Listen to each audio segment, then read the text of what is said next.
สบายดีจ้าสบายดีพี่น้องสบายดีทุกคนจ้าสวัสดีตอน4 โมงเย็นนะจ้าจะได้กลับบ้านแล้วจ้าพรุ่งนี้ค่อยมากินหมูหันมาจะไปเบิ่งเพืองก่อน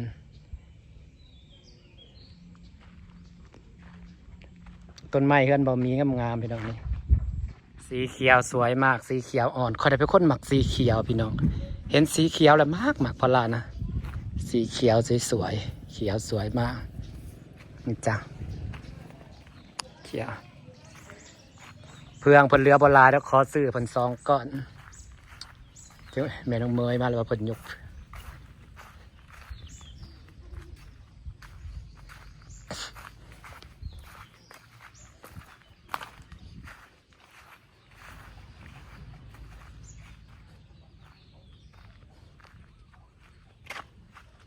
ว่าทั้งชีวิต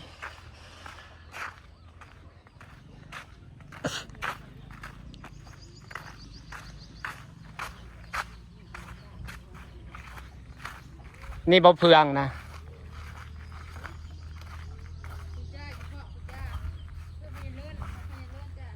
บ่จะคอกปุ๊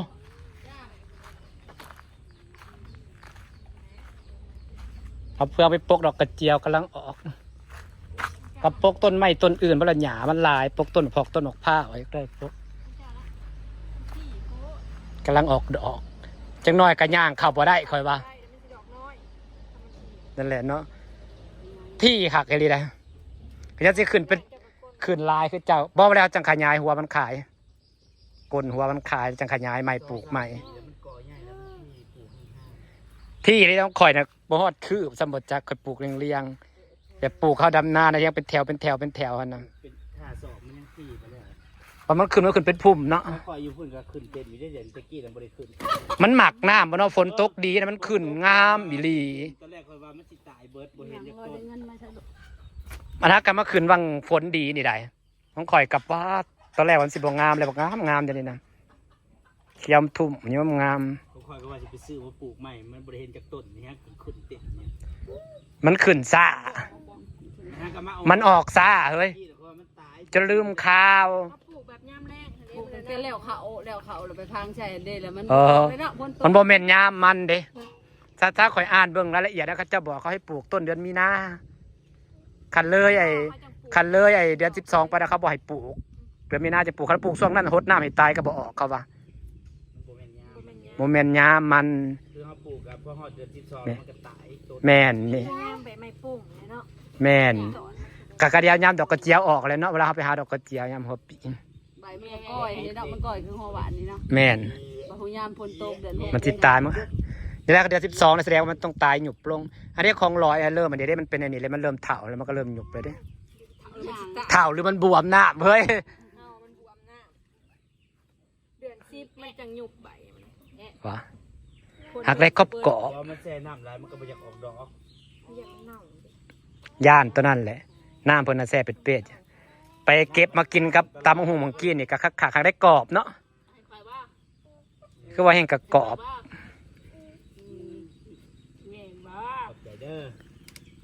อันนี้จักเจ้ามาขายด้วยนะเจ้าเดียวจ้าสีไอ้นั่นสีผู้เดียวบ่ได้นะไม่ดอยว่าน้ำลายน้ำบ่ได้มาขายเบิดบอกว่าคุดไอ้มือเดียวได้500-500นะว่านี่มันก็มาขายนี่ก็มาขายได้250มื้อนี้เอามือเดียวได้500เก่งเรียนผู้เดียวคุดได้400-500ป้าค่อยดีไลฟ์ไปได้ก็ครบบ่ได้คือการแหละจะไปคุดได้400-500วะเว้ย500มันลาเด้ครับเราคำนวณเบิ่งไว้การคุดฮู้ละโตเบิ่งรูตีนนี่เบิ่งรูดำไปนำทำบุญไปว่าฮู้ละโตได้ฮอด500ป้านี่มาถูเอานี่แต่สิมันเนาะไอ้ที่ได้คุมละตุบางคุมก็บ่ได้คุมบ่ได้หูเหี่ยวหูเสียแล้วกันคอยจากหูเสียได้คอยคุดนะตอนเราบ่ได้ซับได้ยังเลยนี่หูซับน่ะกินบ่เขาก็เอาแต่ตัวงามเลยมาขายเฮาเนาะเขาคุดเพิ่นบ่ค่อยซับแต่คันเฮาคุดมันมีแต่ตัวซับหัวคุดหัวขาดเชียน เขาขุดเสมอจะเป็นอาชีพแล้ว ไปก็ยายรวยนะได้ดอนเนี่ยนี่ได้ขางบ้าน ตั้งหลายอยู่ดีเนาะที่รอ เาน่ะข่อยไปน้ำเข้าหมู จ๊ะเอ๋ เพื่อข่อยเช่นคุยหนึ่งเข้า จ๊ะเอ๋ พูดเอา เขาเค ไม่ใช่คุ ย มันน่ะข่อยหา เอานะฮะฮู้กับพ่อเอาบ่เป็นเสียนที่รอ มันเฮ็ดจังไว้อะนะมันบ่ได้ท่านได้อดได้มันทางกายแบบพ่อเป็นวันนั่น นี่แหละยามข่อยเห็นจังว่าเวลาข่อยไปหาเฮ็ดอาหารข่อยว่าคือบ่เห็นมีข่อยจิรอเขาเจ้าคือขุดได้4-500ข่อยยังว่าข่อยงงบัดนี้แหละคือว่าบ่ได้เห็นข่อยจิรอเขาเจ้าคือขุดได้4-500 ไว้ในกระเป๋าแม่มันนะ จ่ายแต่ของมันแพงอยู่แล้วสิมื้อน้อยนึงก็เงินหมื่นบ่ได้อีหยังเด้อเงินเข้าตลาด1,000ตัวหิวยังได้แน่2-3อย่างก็พันไป ต แล้ว ลาดเบิร์ด4-5,000 แม่น4-5,000จังหิวติดมือเต็มตีนได้ ช่องหู เต็ม2หูน่ะ4-5,000ของมันแพงกว่าน้ำมันก็ขึ้นอีกแล้วบ่ ค่าหัวหารกับยาหมูแล้วก็ ตัวน้ำมันก็ขึ้นอีกบ่ มันขึ้นเลยเหมือนบอก น้ำมันจะขึ้นอยู่เรื่อยๆ น้ำมันกับปั๊บขึ้นอีกแล้วไปพี่น้องจ๋ามันเนาะ ปกติเขาทอดจะใบเตยมันจะหอมเขาเมื่อคืนเวลาทอดใส่หัวชิ้นไข่ทอดมาเดียวนั่นเราว่าแซ่บจะ มั เล่ น น หอ ตู้ มหัว กัน สี ย่าง ไข่หอมใบมะกรูดเด้ เอาไว้เฮือนมันบุบเป็นแต่กิน มันเน้นครับ นึ่ง เสร็จแล้วก็ทอดใส่ใบมะกรูด ทำเอาไว้ดี หักหนึ่งไว้เอาบะขวเขาเป็นยังไงค่ะโอเคเด้มันหักก็มันก็จะจืดเนาะเขาว่าอย่างการใส่ตุ้เคยใส่สุญญากาศเลยเยอะ เคย เจอได้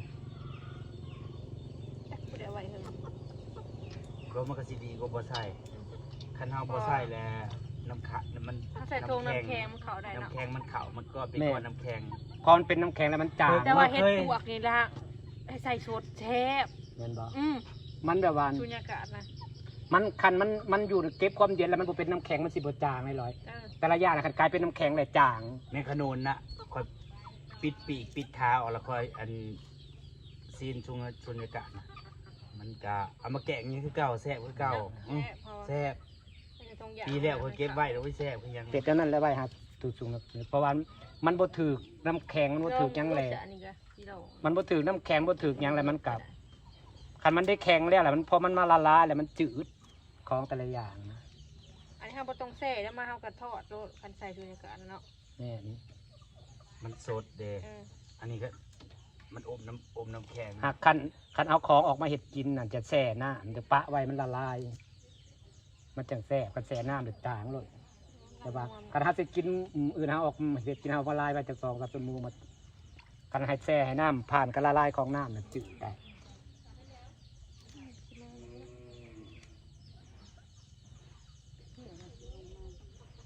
กำลังมันจิรอกำลัง พอดีกลนโจรเข้ามา มีไข่ปะจังหน่อยแล้วนะยามันไข่ กลนโจรนะกำลังสิเข้าปีกหั้นนะมันกลนต้นๆนั่น มันหลายๆจังหน่อยกระซอดเลยนี่ บอยอันยามนี่มันขุดบ่ได้เลิกได้มันเฮิมน้ำแล้วมันขุดบ่เลิกปกติมันสิเลิกกันยามดินแห้ง มันแบบวันมันหน้ามันแบบขุดลงเลย บอกเขาไปหาเห็ดปอกแต่ก็ได้แล้วมื้อนี้ดาน อ่ะ ห ห อ อย ย ปะ นี่นะคะ จักบาทนะ 50 บาท มาใส่ ใช่ไหม ได้หลาย เราอยากกินหอย คนสิเห็ด หอมหอย บอสิเห็ดแกงอาหารเด้แกงกะทิแกงผู้เนาะแกงอันนั้นนะ ก็เห็นถ้าเขาแกงขวานแล้ว แกงข้าวให้ ใส่ ผ กะ ม ทิอันนี้ กระเสียนเดียวกันนั่นแหละมั้งเขาเอิ้นแกงกะทิที่มันสีมันกะทิใส่แล้ว เห็นเท่าแก่มากินตะกี้ไม่ได้ใส่อันไปเสื่อมแกงขัวหอย อันนั้นแหละที่มันสิมันกะทิ แกงกะทิแล้วคล้ายๆจะใส่พริกแกงใส่ยังไง มันสิมันกะทิคนเกิดป้า500โตแม่นหน่อยๆเด้อจะขุดจะได้บ่ปัญหาไปหาเฮ็ดหาแนมหาหดควายจิหล่อบ่ได้เห็นนะก็สิไปได้500คือเขาได้ยอมแล้ว100นึงไก่มันรอดก็เถอะไปเบิดมื้อนะ นี่เป็นแบบหมอกบ่มีก็บ่มี เคยแต่ไปขุดแก้มคอแล้วเขาเอาบักจกสวดนั่นแม่นสิเคยจกสวดแล้วก็เห็นนั่นเด้ บริสุทธิ์น้ำมันมาปล่อยเนาะ อ๋อมันบ่ได้หาขามาก เค ก็ ย ปล่อย คิดจะปล่อยได้ ไปปล่อยให้นาตะกี้เที่ยวให้นาจะปล่อยที่อึดอย่างแถวโนนอันมีสิดากับอยู่ทางโนนพวกอันนี้ตะกี้นะดำน้ำแล้วเราจะไปหาคุดอ้นแถวคันเทนาน่ะเดี๋ยวบริมีจะคุยจะโต เจ้าสิบกุด นายจอดในเบิ่งไงคันหนึ่งน่ะเป็น100โตคุยเนี่ยจิ้มอยู่มันเราบ่ให้ไปคุดได้ แล้วห่วง แล้วก็ว่าแล้วเขา หลาย หวัง เลย เนาะ ค่อยๆเลยตามคณะมัน เขาหวัง แต่นอกจากคณะมันคือบ่มีคุยจิรอได้ เทียง เอ นี่ อ นะ แปลว่าเขาหัวแล้วคนบ่ขุดคนบ่วนมันก็อยู่ในจิรอมันก็ฮู้วันอยู่ในพวกสัตว์นะ พยายามมันคุยไปบ่ได้เดินเงินยายรุ่นน่ะมันสิอึดหยังบ่แล้วจักไปใส่เบิดบ่เห็นมีจะคุย มาแล้วอันเฮาอันเดียวก็เข้าห่วงไอ้อันนั้นนะ วางดับหน้าเนี่ยเขาเลยย่างไปเนาะไปคณะป้าดสะอ่อนมันอดน่ะ เขาเจ้า คันหนึ่งเป็น100โพดโพ แต่สิเป็นตาสะอ่อน เราโอ้ยบ่ได้ให้ผู้ใดมาพูดแล้วเราอ่ะ เขาห่วงอันเดียวก็เขาห่วงหัวกบหัวเขียดนะแม่เอาห่วงหัวกบแล้วหน้าขนมกบนั่น คันแถวคันในผู้ซีนก็บ่ได้ก็เถื่อนคุยจิรอให้เขาบ่ได้ขุดตัวขุดกันในป่าแถวคันเทนาเอาบัดนี้จะคุยตะกี้ละลายตะกี้ ถ้าโบให้เขาอื่นก็มากระดีกันนะมันจะแบบมันโบดาเนี่ย มันกัด ถ้ามันหลักไปนั้น อนุรักษ์ไว้คือว่ามันบอกบางคนเขาซื้อของไปปล่อยซื้อไปปล่อยคนหากระดากระเดีย เดี๋ยวเขาไม่ได้มืออื่นปล่อย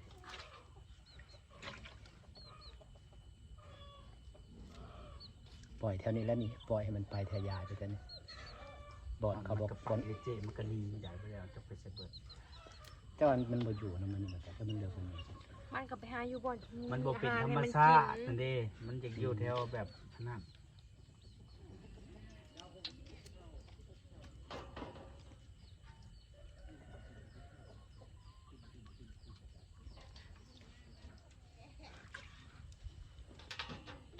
โอ้ยตู่นี่ ปลาก็จะเต็มสะเนาะ กว่าจะได้ยินเสียงคนย่างไปคือสิ คือกันอยู่น้องนะปลาปลาหลายผล อะไร หลายเกิน ลายเกินกับ จะเซลออกได้ได อาหารบ่ลายกับบ่ใหญ่ แม่น น้ำเพียงพอ หลายผลปลาในน้องเนาะ บ่มันสิใหญ่ชั้นหนึงแหละ จะเป็นตาย่า คือ คือ ซอม ตัว บี้ ว่า เอายังวะ บ่มันใหญ่เริ่มใหญ่ซ้ำ4นิ้วแล้วก็ ไปนะ คายน้ำบัดนี่เอาออกน้ำ นั่นแหละก็จะขยายขายออก ตัวใหญ่มันก็หลายอยู่กับท้ายมันจะมันตายนะครับ ต้องมีบ่อผักกันแหล้วเราขายเนี่ยเขาโพสต์ขายเขามีบ่อผักไว้ได้หรอ โบทั้งเทิงอันนี้น้องนะ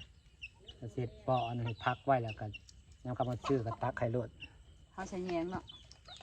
แต่ว่าที่เห็ดแซ่จะว่าจะมาลงใส่คลองใส่ไก่แล้วว่า เอาคัดใส่ไว้เลย กำลังได้3ตัวนี่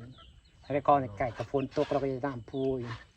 พี่น้องจ้าที่ฟ้าบรรยากาศสนิทมานั่งควายกัจิหล่อ